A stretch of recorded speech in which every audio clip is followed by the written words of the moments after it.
السلام علیکم آپ سب کو، امید ہے کہ آپ سب بالکل خیریت سے ہوں گے، ٹھیک ٹھاک ہوں گے۔ میں سید زید نقوی، اور آج ہم ایک پھر سے جو پرانی ہماری ویڈیو ہے اسی کے اوپر بات کریں گے کہ اللہ پر یقین، جو ہم نے پچھلی ویڈیو میں ڈسکس کیا تھا، تھوڑا سا اس پر بات کی تھی کیونکہ یہ ٹاپک ایسا ہے کہ کبھی سم اپ نہیں ہو سکتا اتنی آسانی سے۔ اللہ پر یقین، اللہ پر یقین کی تجلیات، تو اس کے اوپر ہم آج دوسری ویڈیو ہے، اس پر ہم بات کر رہے ہیں ڈیٹیل میں، اور اللہ پر یقین کی امپورٹنس، سگنیفیکنس، اہمیت وہ ہائی لائٹ کر رہے ہیں۔ ہم نے بات کر لی تھی پچھلی ویڈیو میں اس حوالے سے کہ اللہ تعالیٰ یقین ہی کی بدولت جنت میں لوگوں کو بھیجے گا۔ جنت میں جو لوگ یقین ہی کی بدولت جنت سے قریب ہوتے ہیں، یقین ہی کی بدولت جہنم سے پناہ مانگتے ہیں، یقین ہی کی بدولت فرائض انجام دیتے ہیں، اور یقین ہی کی بدولت صبر کرتے ہیں حق پر ہونے کے ساتھ، کیونکہ حق پہ ہوں گے تو لازمی آزمائش آئے گی۔ یہ قدرت کا رول ہے۔ آپ سچے مسلمان ہیں، اللہ اور اللہ کے نبی کو ماننے والے صلی اللہ علیہ وسلم، اور آپ صبر کر رہے ہیں کسی مشکل اس میں، تو مشکلات آئیں گی، مزید آئیں گی، تو اس پر صبر یقین کی بیس پہ کرنا کہ اللہ انعام دے گا دنیا و آخرت میں۔ اور اس کے بعد امام غزالی کے اوپر ہم نے بات کی تھی کہ امام غزالی رحمۃ اللہ علیہ نے بتایا ہے کہ تعلم الیقین کما تعلم القرآن، کہ یقین اسی طریقے سے حاصل کرو جیسے قرآن سیکھتے ہو، حاصل کرتے ہو قرآن کا علم۔ اس کی پوری شرح میں نے بیان کی تھی۔ پھر اس میں ہم نے آگے یہ بھی بات کی تھی کہ ہماری بات ہوئی تھی کہ اللہ تعالیٰ کے رسول صلی اللہ علیہ وسلم نے حدیث میں فرمایا ما اخاف علی امتی الا ضعف الیقین، کہ مجھے اپنی بات اپنی امت کے یقین کی کمزوری کا خوف ہے۔ اگر کوئی مجھے خوف ہے تو ما اخاف علی امتی الا ضعف الیقین۔ اب ہم بات کریں گے تھوڑی سی واقعات کے اوپر۔ حضرت لقمان نے اپنے بیٹے کو نصیحت کی تھی کچھ باتوں کی، اس میں سے ایک بات یقین کے اوپر تھی۔ کیا فرمایا تھا؟ یا بنی ان الصبر علی المکارہ من حسن الیقین وان لکل عمل کمالا وغایا۔ یا بنی ان الصبر علی المکارہ من حسن الیقین وان لکل عمل کمالا وغایا وکمال العبادۃ الورع الیقین۔ یہ فرمایا انہوں نے اپنے بیٹے کو۔ کیا مفہوم ہے اس بات کا؟ کہ اے میرے بیٹے، ناپسندیدہ چیزوں پہ صبر کرنا ہی حسن یقین ہے۔ یقین وہ نہیں ہے کہ پسندیدہ چیز آپ کے سامنے اور آپ یقین وہ تھوڑی ہے کہ پسندیدہ چیز آپ کے سامنے ہے اور آپ صبر کر رہے ہیں۔ صبر کی ضرورت ہی نہیں ہے اس ٹائم پہ، تو شکر کرنا ہے۔ صبر کب کرنا ہے؟ جب پسندیدہ چیز نہ ہو، ناپسندیدہ چیز ہو۔ یا بنیا ان الصبر علی المکارہ من حسن الیقین، حسن یقین ہے ہی تب جب ناپسندیدہ چیزیں ہوں اور صبر کرنا ہو۔ وکمال العبادۃ الورع الیقین، یہ آخر کی ہے، یہ تو آخر کی بات ہے۔ تو شروع میں وہ یہ کہہ رہے ہیں کہ میرے بیٹے ناپسندیدہ چیزوں پہ صبر کرنا ہی حسن یقین ہے۔ یقین کی سب سے پیاری فارم، سب سے پیاری کوالٹی ہے۔ وَإِنَّ لِكُلِّ عَمَلٍ كَمَالًا وَغَايَةً، کہ ہر جو عمل ہے اللہ کی بارگاہ میں اس کا ایک کمال ہے، اس کا ایک درجہ ہے، اس کی انتہا ہے۔ وَكَمَالِ الْعِبَادَةِ الْوَرْعِ الْيَقِينِ، وَكَمَالِ الْعِبَادَةِ الْوَرْعِ الْيَقِينِ، اور عبادت کا جو کمال ہے، عبادت کی جو انتہا ہے وہ یقین ہے، ورع یقین ہے۔ کچھ بھی نہ لیں اگر ہم، وَبِالْآخِرَةِ هُمْ يُوقِنُونَ، کہ روز آخرت پہ ایمان رکھتے ہیں لوگ۔ کون؟ اللہ کو ماننے والے۔ تھیوریٹیکلی کہہ دینا کہ ہم قیامت پہ ایمان رکھتے ہیں، نہیں۔ قیامت پہ ایمان ہے، آخرت پہ یقین ہے، سوال جواب ہوں گے، حساب کتاب ہوگا، اس پر یقین ہے۔ تو اب اعمال بھی ویسے کرو، کوشش کرو اچھے اعمال کی، حقوق العباد، کسی کا حق نہ مارو، جھوٹ نہ بولو، کسی کو دھوکہ نہ دو۔ آج کل تو لوگ حق مار کے بھی سینہ تان کے چلتے ہیں، اور جس کا حق مارا ہوتا ہے اسی کے سامنے کھڑے ہو کے اس سے باتیں کر رہے ہوتے ہیں۔ اتنی شرم اور غیرت نہیں ہوتی۔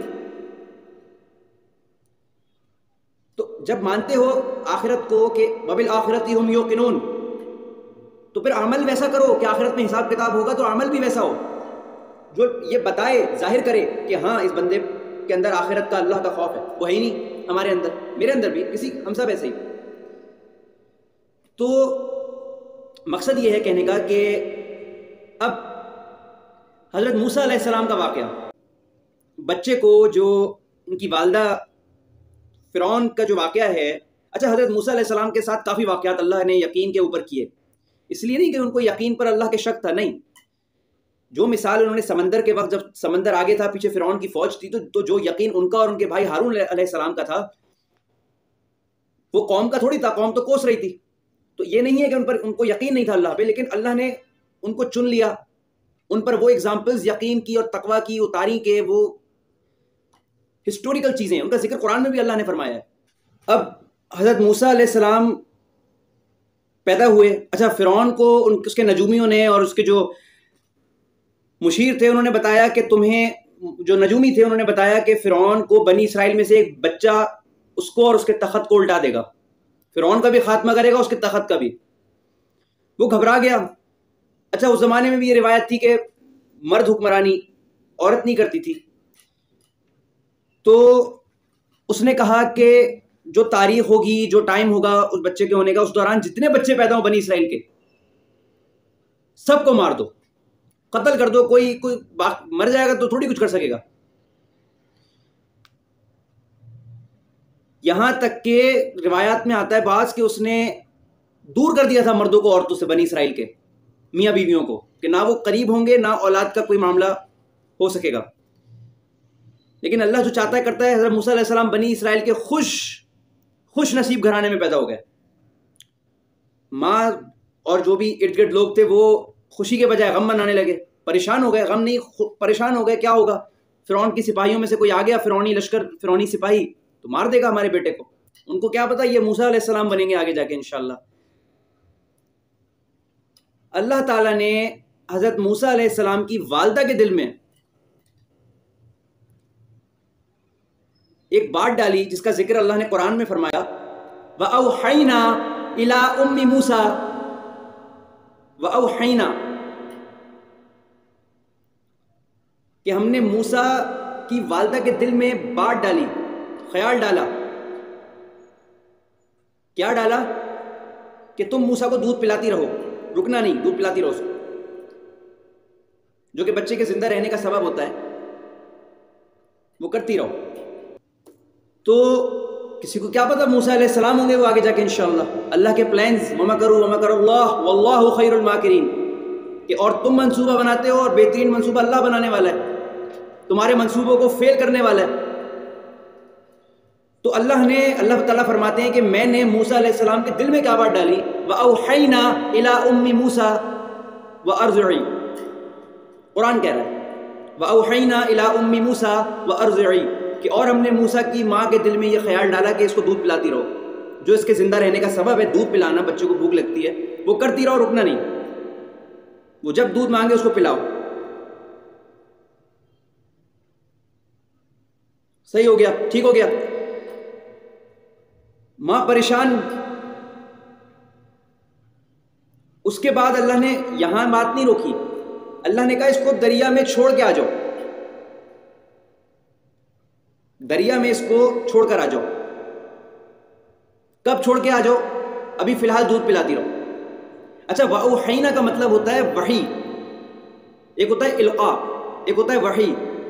جب نبی کی نسبت ہو کسی کی طرف اور اس کے دل میں کوئی بات اللہ ڈالتا ہے تو وَأَوْحَيْنَا وحی کا ذکر ہوتا ہے، اور اگر نبی خود موجود ہو اور اس کے دل میں کوئی بات ڈالی جا رہی ہو تو وہ القاء کہلاتا ہے، القاء۔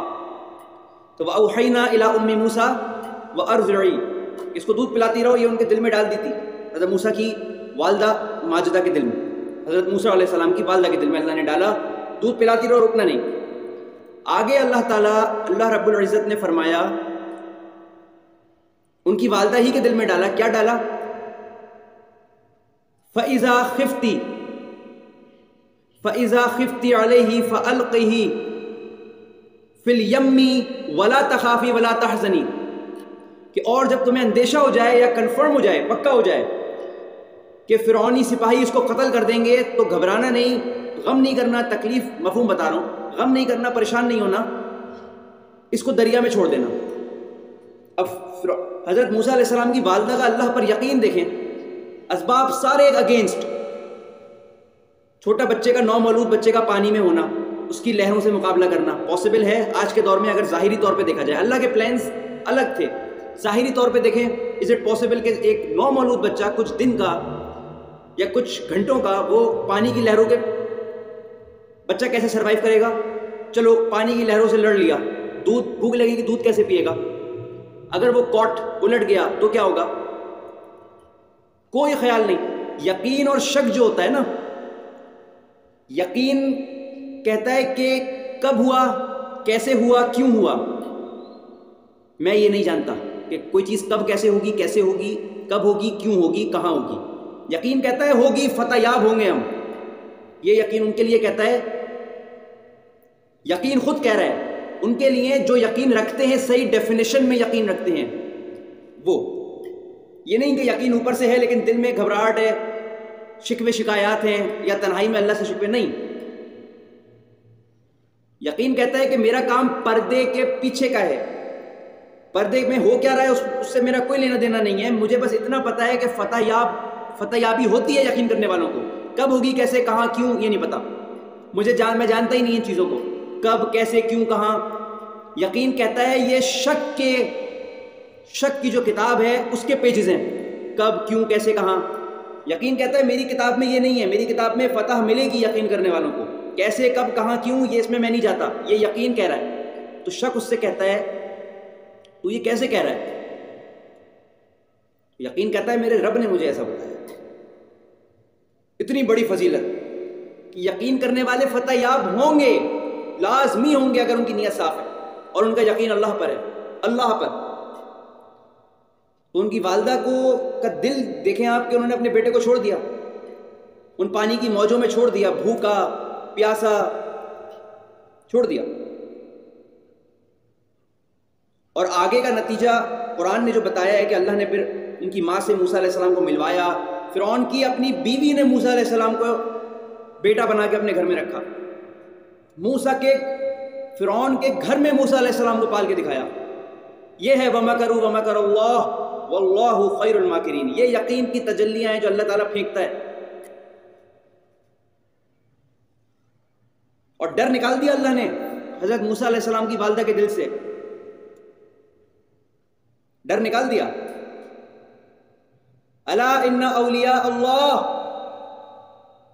الا ان اولیاء اللہ لا خوف علیہم ولا هم يحزنون، کہ اللہ کے اولیاء جو ہوتے ہیں، اللہ کے دوست، قریبی، ان کے دل میں اللہ تعالیٰ یہ شک و شبہات نہیں رکھتا، خوف نکال دیتا ہے، اگر مگر، کیسے، کب، کہاں، کیوں، نکال دیتا ہے۔ اللہ تعالیٰ ہم سب کو اللہ پر یقین کرنے والا بنائے، ایک اللہ پر، الہ پر یقین کرنے والا بنائے، چاہے اسباب کیسے بھی ہو۔ یقین کہہ رہا ہے کہ مجھے اسباب کی ضرورت نہیں ہے، میں نہیں جانتا اسباب، فتح ملتی ہے بس، میں یہ جانتا ہوں، اور یہ اس کو اس کے رب نے بتایا۔ اللہ تعالیٰ ہم سب کو جو کچھ سنا گیا سمجھنے کی، عمل کرنے کی توفیق عطا فرمائے، باعمل مسلمان بننے کی توفیق عطا فرمائے، اور جو کمی بیشی مجھ سے ہو گئی، کسی کی دل آزاری ہو گئی، اللہ تعالیٰ معاف فرمائے، مجھے معاف کیجیے، ہم سب کے گناہوں کو معاف فرمائے۔ وآخر دعوانا ان الحمد للہ رب العالمین، الصلاۃ والسلام علی اشرف الانبیاء والمرسلین، آمین برحمتک یا ارحم الراحمین، جزاک اللہ، اللہ حافظ۔